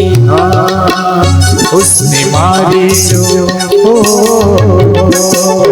उसने मारी जो तिरछी नजर, सांवरा जादूगर लूट ले गया दिल जिगर, सांवरा जादूगर लूट के ले गया दिल जिगर, सांवरा जादूगर लूट के ले गया दिल जिगर, सांवरा जादूगर, सांवरा जादूगर, सांवरा जादूगर, सांवरा जादूगर। भोले बा के बिहारी लाल की जय। भगवान सुखदेव जी महाराज मोहिनी की कथा का वर्णन करते हैं। इसके पश्चात राक्षसों के गुरु शुक्राचार्य जी मन में विचार किया कि देवता और राक्षस सदैव लड़ाई करते हैं, मेरे शिष्य राक्षसों को ऐसा यज्ञ करवाऊं जिस यज्ञ के माध्यम से सुंदर रथ निकले और उस रथ से पूरे विश्व में भ्रमण करके अजेय हो जाए। ऐसे विचार कर भगवान शुक्राचार्य जी महाराज जो है बलि के द्वारा विश्वजीत नाम का यज्ञ करवाया और उस यज्ञ से अंतिम समय में सार्वजीत नाम का रथ वहां से निकला। उस रथ पर बैठकर के महाराज बलि जो है दिग्विजय भ्रमण करने के लिए निकले।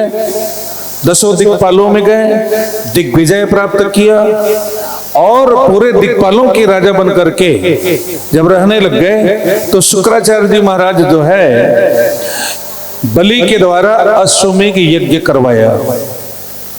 अश्वमेघ यज्ञ 1 नहीं, 2 नहीं, 3 नहीं, 99 अश्वमेघ यज्ञ बलि के द्वारा करवा डाले। और इसलिए करवाए शुक्राचार्य जी के महाराज कि जो 100 अश्वमेघ यज्ञ पूर्ण करता है वह स्वतः ही इंद्र पद को प्राप्त कर लेता है। इंद्र पद प्राप्त करने की जरूरत नहीं है। इंद्र कौन है? तो इंद्र कोई विशेष व्यक्ति का नाम नहीं है, इंद्र पद है ना, पद का नाम है ये। कोई भी व्यक्ति जाकर के बैठ सकता है। राजा नहुस भी एक बार गए थे, वो इंद्र बने थे, बाद में शची के ऊपर को दृष्टि डाले तो शची के द्वारा उनको अजगर बनाया गया। इंद्र कोई भी बन सकता है, इंद्र एक पद है। जैसे राष्ट्रपति, प्रधानमंत्री है ना, ये सब पद का नाम है, इंद्र पद का नाम है।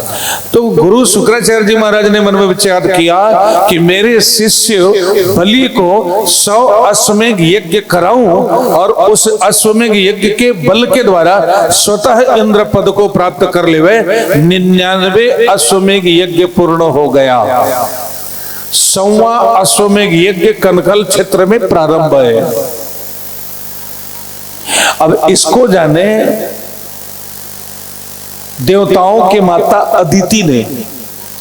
अदिति जब जाने कि बलि के द्वारा 99 अश्वमेघ यज्ञ के बाद 100वां अश्वमेघ यज्ञ प्रारंभ है और अगर ये पूर्ण हो गया तो मेरे पुत्र इंद्र जो है पदच्युत हो जाएंगे और दुनिया में ऐसे ही घूमेंगे गली गली। तो अदिति ने अपने पति कश्यप के पास जाकर के निवेदन किया कि महाराज उसका यज्ञ पूर्ण न हो, ऐसा कोई उपाय करिए। कश्यप ने कहा यज्ञ में विध्वंस तो हम नहीं कर सकते, और इतने यज्ञ किए, इतने धर्म कर्म किए राजा बलि जो है, तो उनको पुण्य भी मिलना चाहिए, फल भी मिलना चाहिए। तो कश्यप ने कहा दीति तुम एक काम करो, बोले पयोव्रत करो, और पयव्रत करोगे, पुंसवन व्रत कहते हैं, पयोव्रत कहते हैं। ये पयोव्रत जब करोगे तो पयोव्रत के प्रभाव से तुम्हें सुंदर संतान की प्राप्ति होगी, और वही संतान जो है यज्ञ स्थल में जाकर राजा बलि की यज्ञ को रुकवा सकता है। विधान मतलब है फाल्गुन शुक्ल प्रतिपद से, फाल्गुन शुक्ल प्रतिपद एकम से उपवास रहना शुरू करे। सूकर की खोदी हुई मिट्टी को लाकर शिव जी बनाए और शिव जी की पूजा कर खीर की आहुति देवें। शेष खीर बच जाए उसी को पारणा करना है। 12 दिन 12 रात्रि सोना नहीं है, जागना है। ये व्रत है ना, है ना, 12 दिन और 12 रात लगातार जागना है। त्रयोदशी माने द्वादशी को इनकी पूर्णाहुति करना है। लगातार 12 दिन 12 रात पूजा करना है और वासुदेव मंत्र का जाप करना है। 12 अक्षरी वासुदेव मंत्र जो होता है। अदिति जो है कश्यप के कथनानुसार फाल्गुन शुक्ल प्रतिपद से द्वादशी तिथि तक भगवान शिव जी की प्रतिमा बनाकर शिव की पूजा कर 12 अक्षर मंत्र का जाप किया। 12 दिन 12 रात सोए नहीं। कितने दिन कितने रात, तब तो फल मिलता है भाई। ऐसी फोकट में थोड़े फल मिलेगा। गोह से खा के आ गया यहाँ कथा सुनने और बढ़िया आरामदायक कुर्सी मिल गई तो अपना नींद भाजना शुरू कर दिए, तो इससे फल मिलने वाला, क्षमा चाहूंगा जो मैं बोल रहा हूँ आपको कटु लगे, कड़वा लगे, है ना। अदिति 12 दिन 12 रात्रि जब व्रत किए तो 12 रात्रि 12वीं रात्रि में भगवान स्वयं नारायण प्रकट होकर अदिति से कहा वरदान मांग लो। अदिति ने कहा प्रभु मैं क्या मांगू, कनखल क्षेत्र में राजा बलि यज्ञ कर रहा है, उसकी यज्ञ को विध्वंस करना है, क्योंकि उनका यज्ञ पूर्ण हुआ तो मेरा पुत्र इंद्र जो है पदच्युत हो जाएगा, इंद्रासन छीन जाएगा और वो बलि जो है इंद्रासन पर बैठ जाएगा। तो किसी तरह से हो राजा बलि इंद्र पद प्राप्त ना करे, ऐसा आप उपाय कर लीजिए, और हो सके तो आप मेरे गर्भ में आ जाइए। तो भगवान जो है उसी दिन मां अदिति के गर्भ में प्रवेश किए और 6 महीना बीतने के बाद फाल्गुन शुक्ल द्वादशी तिथि को मध्याह्न काल के समय अदिति के गर्भ से एक बालक का जन्म होता है। और जैसे बालक का जन्म हुआ आकाश मार्ग से फूलों की वर्षा हुई और उनका नाम रखा गया वामन। बोलिए वामन भगवान की। वामन, बामहन नहीं, वामन। कई जन्मन बामहन, अरे ब्राह्मण नहीं है ना। वामन इसका भी बहुत अलग अर्थ है। मन आपका एक नहीं है, आपका मन तो अनेक है। ये मन नहीं, वो मन, वो वहां प्रकट हुआ है। और जैसी वो प्रकट हुए तो उस समय धरती आई, आसन दिए उसको। ब्रह्मा जी आए कमंडल दिए, सरस्वती आई जपनी माला दिए, बृहस्पति गुरुदेव आए उनका यज्ञोपवीत संस्कार किए और संस्कार करने के बाद दक्षिणा मांगे। अब दक्षिणा मांगे तो जब यज्ञोपवीत संस्कार होता है तो दक्षिणा दी जाती है ब्राह्मणों को, और वहां पर ब्राह्मण जो है भीख मांगते हैं। बिना भीख मांगे यज्ञोपवीत संस्कार पूर्ण नहीं होता है ना। आप ब्राह्मण समाज के होंगे तो जरूर जानते हैं इसको। यज्ञोपवीत संस्कार के समय में है ना, मुंडन चुंडन होके वामन का रूप धारण करवा के आचार्य मंत्र प्रदान करते हैं, और मंत्र देने के बाद क्या करते हैं वो बोले, मंत्र देने के बाद भीख मंगवाते हैं। तो वो बालक बोलता है जो वटुक रूप में रहता है, भवत भिक्षाम देहि, भवत भिक्षाम देहि माता। अभी ये भीख मांगे, भीख मांगकर ब्राह्मण को दिए, बृहस्पति को दिए, गुरुदेव को, इससे संतुष्टि नहीं मिली। वो तो गुरु थे ना, वो तो जानते थे कि मुझे करना क्या है। फिर ये वामन भगवान लक्ष्मी के पास जाकर के मांग कर लाए, उससे भी संतुष्टि नहीं। ब्रह्माणी के पास गए, इससे भी संतुष्टि नहीं। सती के पास से मांग के लाए, उनसे भी संतुष्टि नहीं। तब वामन ने कहा, महाराज आप ही बता दीजिए हम अब कहाँ जाए। तो गुरुदेव ने कहा, वटुक जी आप जाइए कनखल क्षेत्र में, और महादानी के रूप में वहां अश्वमेघ यज्ञ कर रहा है, उनके यहाँ जाओगे और उनके यहाँ से मांग कर लाओगे, उसको मैं प्राप्त करूंगा और वो मेरी दक्षिणा होगी। कथा का अलग अलग भाव है। कोई वक्ता से हमने सुना है कि वामन भगवान जब वहां से निकले हैं, छत्र धारण किए हुआ, कांधे में जनेऊ, बगल में सोटा है, हाथों में कमंडल है, पांव में पादुका है, और चल पड़े कनखल क्षेत्र में। जैसे ही कनखल क्षेत्र में गए, आज पूर्णाहुति का समय था, यज्ञ की पूर्णाहुति होने को थे। वामन जैसे ही गए, दृष्टि पड़ गई बलि की, और बलि की दृष्टि जैसे ही पड़ी, देखा दिव्य स्वरूप है, अनुपम बालक। देखा कितने सुंदर बालक हैं, ये वटुक रूप में है, ब्रह्मचारी के रूप में आए हैं। स्वागत किया उनका, आइए महाराज, स्वागत है, स्वागत है। आज यज्ञ की पूर्णा होती है महाराज, जो मांगना है सो मांग लो। वामन ने कहा, महाराज मुझे कुछ नहीं चाहिए, 3 पग पृथ्वी चाहिए, मात्र 3 पग पृथ्वी। अरे बोले 3 पग पृथ्वी दे के मैं क्या करूंगा, और कुछ मांग लो, हाथी घोड़ा सोना चांदी हीरा मोती जवाहरत जो मांगना है मांगो। बोले नहीं महाराज 3 पग पृथ्वी चाहिए। बोले क्यों? वामन ने कहा, महाराज मेरे पास भूमि ही नहीं है, और मैं जब जाप अनुष्ठान में बैठता हूं तो दूसरों की भूमि पर बैठता हूं। मैं यज्ञ करता हूं तो दूसरों की भूमि पर करता हूं, तो जो मैं यज्ञ करता हूं उसका फल आधा वो भूमि वाला ले जाता है, भूस्वामी ले जाता है, और आधा मुझे मिलता है। तो आप मुझे 3 पग पृथ्वी दे दीजिए। बलि महाराज जो है तैयार हो जाता है, चलिए संकल्प लीजिए महाराज। और जैसे ही तैयार होता है संकल्प लेने के लिए, शुक्राचार्य जी तो भाप गए कि ये छोटा मोटा बालक नहीं है, ये तो छलने के लिए आया है। तो उस समय में कहते हैं वो, सुनो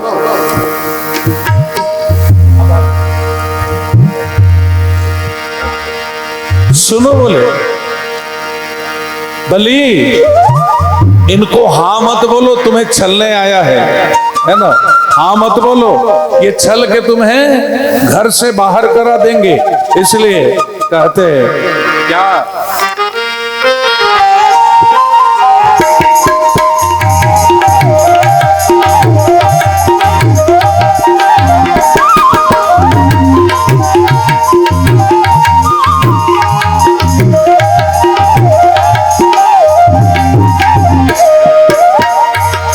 ए जी बलि राजा गौ की बमन मत मानो, ए जी बलि राजा गौ की बमन मत मानो, ए जी बलि राजा गौ की बमन मत मानो, ए जी बलि राजा गौ की बमन मत मानो।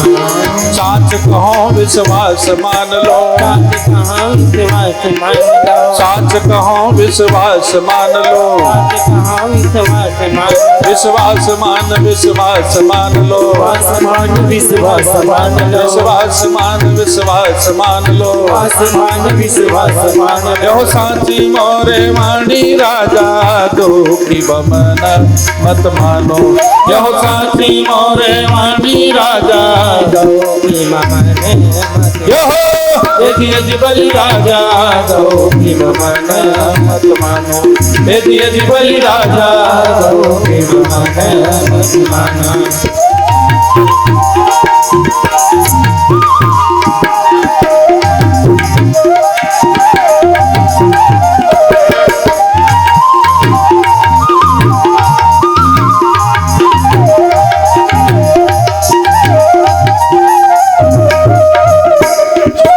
सो तो उठ प्रातः काल पवन धारे बलि धरे सो धर्म दानी संग मांगे 3.5 पाँव 3 लोक के स्वामी जी अज तीन लोक के स्वामी जी यज 3 लोक के स्वामी जी अज तीन लोक के स्वामी जी मैं तो देवलोक रहता हूँ श्री कृष्ण जप तुम दानी हो राजा मोर दुख हरो राजा 3 लोक के स्वामी जी अज तीन लोक के स्वामी जी यज 3 लोक के स्वामी जी अज तीन लोक के स्वामी जी मैं तो मांगी मांगी भिक्षा करत हूँ अपन गुजारा राजा गौ की बमन मत मांगो मैं तो मांगी मांगी भिक्षा करत हूँ अपन गुजारा राजा गौ के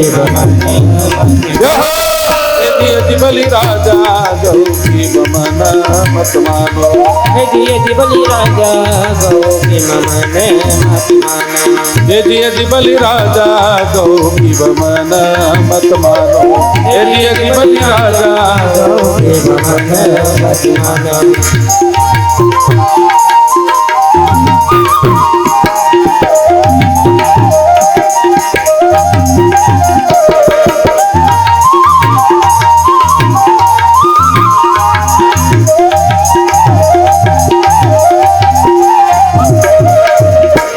भोले बाके बिहारी लाल की जय हो। शुक्राचार्य जी आकर के समझाए दान मत करो संकल्प मत लो।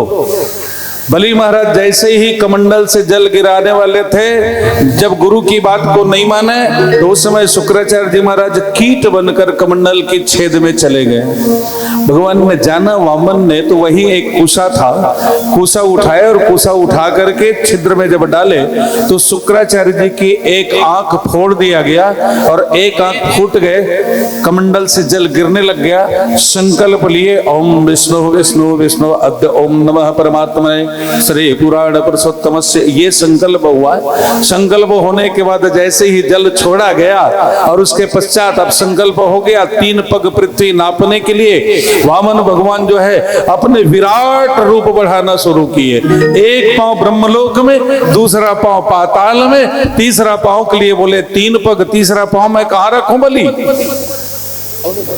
बलि ने कहा महाराज ऐसा तो नहीं किए थे, उस समय छोटे रूप में आए थे, अब तो विशाल बन गए, ऐसे कैसे हो सकता है? बोले अरे बात कुछ नहीं है, चर्चा मत करो, पहले दान करो, तीसरा पग कहां रखूं? बलि चुप हो गए। वामन भगवान ने पार्षदों को बुलाया, बलि को मुष्टि बंधना में बांध दिए। अब बलि के दादा प्रहलाद, बलि के पिता वैरोचन और वैरोचन के पिता प्रहलाद, ये प्रहलाद आए और प्रहलाद आकर के भगवान से निवेदन किया महाराज आप क्या कर रहे हो? आप मारने वाले नहीं हैं, आप वचन दिए थे मुझे कि तेरी 21 पुरखा को मैं नहीं मारूंगा और मुझे लगता है आप तो क्रोध में आकर इनको मार डालोगे। वामन भगवान ने कहा मारूंगा नहीं, लेकिन इन्होंने दान देने का संकल्प दिया है तो ये संकल्प पूरा करे, बस मुझे क्या करना है। प्रहलाद ने बलि से कहा बलि अरे नाती सुन, बोले तुमने तो सारा पृथ्वी दान ही कर दिया है ना, 3 लोक ऊपर 3 लोक 14 भुवन को तो नाप लिया, ये एक बाकी रह गया उसको भी तू दे दे। बलि ने पूछा क्या? बोले तूने मन भी दिया, दान करना मतलब मन देना है ना, और संपत्ति भी दे दी, मन भी दिया, धन भी दिया, एक बाकी है, वो क्या है? बोले तन। जब तक तन समर्पित नहीं होगा तुम्हारा दान पूर्ण नहीं होगा, इसलिए तन समर्पण कर दो। अरे भगवान से कहो कि तुम आपका तीसरा पांव मेरे सिर में रखो, ठीक है? बलि ने हाथ जोड़कर निवेदन किया महाराज आपका तीसरा पांव ये शरीर में होना चाहिए, सिर पे रख दो आप। वामन भगवान ने तीसरा पांव बलि के सिर में रखा और जैसे ही सिर में रखा वामन भगवान छोटा हो गया। इस कथा का भाव है जीवन में तन मन और धन समर्पण करना है। एक संत ने कहा तन को समर्पण करिए, मन को समर्पण करिए, धन की आवश्यकता नहीं है भगवान को। तीसरा है बुद्धि। बुद्धि कहाँ रहती है? खोपड़ी में ना। तो बुद्धि को समर्पण करिए, क्योंकि कथा में जब बैठते हैं ना तो सब बुद्धि से कथा सुनते हैं, मन से कथा नहीं सुन पाते, बुद्धि से कथा सुनते। इसलिए बुद्धि को भी भगवान के चरणों में अर्पित कर दो। इस तरह से 3 पग पृथ्वी प्राप्त किया वामन भगवान, और प्राप्त करने के पश्चात वामन ने बलि से कहा, बलि क्या चाहते हो? बलि ने कहा, प्रभु आपका दर्शन हो गया और क्या चाहिए मुझे? मेरी लालसा थी इंद्रप्रस्थ प्राप्त करने की, आपका दर्शन मिल गया, कुछ नहीं चाहिए। तो भगवान ने उनके यज्ञ का फल दिया, एक लोक दे दिए जिसका नाम था सुतल लोक, और सुतल लोक का राजा बना दिया बलि को। बलि ने कहा, महाराज ठीक है, जब आप मुझे सुतल लोक का राजा ही बना रहे हो तो मेरी एक जिज्ञासा है, एक आशा है, पूरी कर दो। क्या है? बोले, प्रभु मैं आपका नित्य दर्शन करता रहूं 24 घंटा, जब भी मैं जागूं आपका दर्शन हो। भगवान ने कहा तथास्तु। अब बलि चले गए सुतल लोक में। सुतल लोक में गए तो भगवान भी सुतल लोक को चले गए, और भगवान सुतल लोक में जा करके बलि के पास रहने लग गए। बलि सोता तो उनके सामने रहते, बलि उठता तो भगवान का दर्शन करता। अब वहां से वापिस आ नहीं रहा है, वापिस नहीं आ रहा है। अब लक्ष्मी बैकुंठ खाली हो गई। लक्ष्मी मन में विचार करी क्या करना चाहिए। नारद जी गए और नारद जी से पूछा कैसे करना है, तो नारद ने उनको बतलाया, बलि के यहाँ जाकर अपने पति को मांगो। लक्ष्मी जो है सुतल लोक में जाकर बलि की कलाई में रक्षा सूत्र बांधे। क्या बांधे? राखी नहीं है, धोखे में मत रहना, रक्षा सूत्र। एन बद्धो बलि राजा दानवेंद्रो महाबल तेन त्वाम अभिबदनामी रक्षा माचल माचल। ये उसका मंत्र है ना। लक्ष्मी कहती है कि ऐ बलि राजा, मैं आपको रक्षा सूत्र बांध रही हूं, सदा आप मेरी रक्षा करते रहिए। ये है उसका, है ना, सदा मेरी रक्षा करो। बलि ने कहा क्या रक्षा करूं? मैं आपका भाई बन गया, तू मेरी बहन बन गई, जो मांगना है सो मांग लो। लक्ष्मी कहती है कुछ मांगने की जरूरत नहीं है, ये बैकुंठधारी यहाँ रखे हो ना, उसको वापस कर दो, मुझे दे दो, क्योंकि बैकुंठ खाली है और बिना पति के में मेरी गति कैसी होगी। तो भगवान को वापस किया बलि ने। लक्ष्मी और नारायण दोनों चले गए बैकुंठ को। बोलिए लक्ष्मी नारायण भगवान की जय। ये राखी नहीं है, रक्षा सूत्र है ना। और जो आप लोग रक्षा सूत्र बांधते हो ना, ये नकली रक्षा सूत्र है।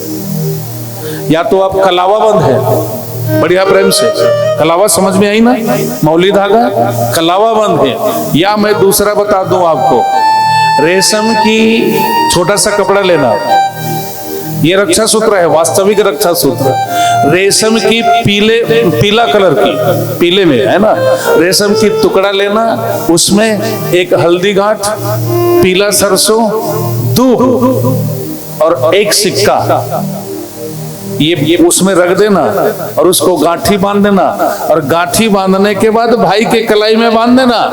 और भाई के कलाई में बांधने के बाद जो रेशम की टुकड़े पर जो बांध के रखे हो, उससे निवेदन करना कि है रक्षा सूत्र, मेरे भाई की सदा रक्षा करते रहना। तो वो रक्षा सूत्र आपकी भाई की रक्षा करते रहेंगे। ये रक्षा सूत्र है। धोखे में है हम सब, पिक्चर देखकर राखी राखी राखी, धन्य है तेरी राखी। कहां से हम सीखे हैं? पिक्चरों से। कहां से सीखे?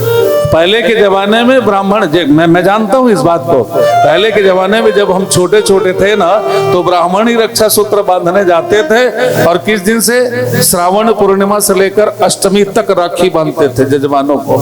और जिसके घर में, जजमान के घर में अगर ब्राह्मण ना जाते ना, तो उनको बुलाते थे, महाराज मेरे घर में आप नहीं आए, आप आइए और बांधिए।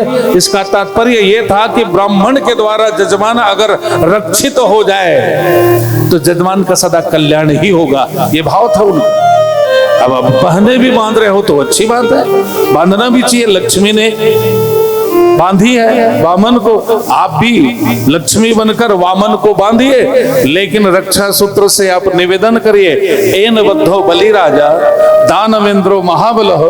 अरे जिस प्रकार से बलि राजा जो है बंधन में बंध गए लक्ष्मी की, तेन त्वाम अभिवदना भी रक्षा माचल माचल, ठीक इसी तरह से मेरी और मेरे भाई की भी रक्षा होती रहे, ये रक्षा सूत्र का विधान है। ठीक है, अब यहीं पर वामन की कथा, और आप सब पूजा भी कर लिए शायद, वामन भगवान की पूजा हो गए, वामन को दान किए हो, दान भी कर लिए, 3 पग पृथ्वी दान कर लिए। चलिए ठीक है, अब हम आगे कथा की ओर चल पड़ते हैं। ये समुद्र मंथन वामन की कथा जो है 8वें स्कंद की कथा है। कल हमने 7वें स्कंद में प्रहलाद की कथा, 5वें स्कंद में जड़ भरत की कथा, 4th स्कंद में ध्रुव कथा, 3य स्कंद में कपिल अवतार की कथा। चलिए तो आइए हम सब अब 9वें स्कंद में सीधा सूर्यवंशी की कथा में डूबते हैं। सूर्यवंश की कथा में हम सब चले जा रहे हैं। यहाँ से इस स्कंद में सूर्यवंश और चंद्रवंश की उत्पत्ति की कथा है। भगवान सुखदेव जी कहते हैं, नारायण से ब्रह्मा, ब्रह्मा से मरीचि, मरीचि से कश्यप, कश्यप से सूर्य, और सूर्य से श्राद्धदेव, और इनके मनु, इनका पुत्र जब नहीं हुआ तो वशिष्ठ के द्वारा यज्ञ करवाया गया। मनु की स्त्री की कन्या की चाहना थी, इसलिए इनके यहाँ ईला नाम की कन्या उत्पन्न हुई। मनु के कहने पर ईला को पुत्र बनाया गया, और जिसका नाम रखा गया सुद्दुम्न। सुद्दुम्न के यहाँ फिर से पुत्र उत्पन्न हुए, और इन्हीं के वंशज में सुद्दुम्न के पुरुरवा दूसरे बेटे से सूर्यवंशी निकले। विवस्वान के घर में वैवस्वत मनु, और वहीं से सत्यव्रत राजा हुए। सत्यव्रत राजा के बाद सरियाती, सरियाती के बाद अम्बरीश। अम्बरीश जो है एकादशी व्रत कैसे किए हैं भागवत कथा में सुनना चाहिए, है ना। और अम्बरीश के बाद इन्हीं के वंश में हरित हुए। हरित के वंश में त्रिशंकु, जो आज भी अधर लटके हुए हैं मगध देश में। मगध देश कहाँ है? बिहार में। जी हाँ, कर्मनाशा नदी बहती है। ये त्रिशंकु राजा के लार है, ये लार उल्टा लटके हैं। तो त्रिशंकु हुए, इन्हीं के वंश में हरिश्चंद्र हुआ जो महादानी के रूप में हुए, और हरिश्चंद्र के वंश में राजा सगर हुआ। सगर के वंश में राजा भगीरथी हुई, जिन्होंने गंगा का अवतरण किया है। बोलिए गंगा मैया की जय। और गंगा के अवतरण की कथा भी सुखदेव जी महाराज सुनाते हैं। गंगा अवतरण के पश्चात इनके वंश में ऋतुपर्ण, ऋतुपर्ण के बाद सुदास, सुदास के बाद मोलक, मोलक के बाद खड्वांग, दीर्घबाहु, रघु, और रघु के वंश में अज, दिलीप आदि से लेकर अज, और अज के यहाँ दशरथ जन्म लिए, और दशरथ के यहाँ राम, लक्ष्मण, भरत, शत्रुघ्न के रूप में 4 भाई यहाँ आते हैं। इस तरह से सूर्यवंशी कथा का वर्णन है। आइए हम राम कथा की कुछ मूल भाव आपके सामने रखने का प्रयास करेंगे, है ना, क्योंकि रामावतार है। और शंका मत करना, 6 अवतारों का वर्णन है यहाँ। 6 प्रकार के अवतार होते हैं। कल कुछ प्रश्नवाचक चिन्ह मेरे सामने आए थे, उसका उत्तर मैं दे दूं, है ना। अवतार 6 प्रकार के होते हैं, सुनिएगा। उसमें सबसे पहले अवतार असांस अवतार, अंश के रूप में, असांश बहुत छोटे परमाणु के रूप में।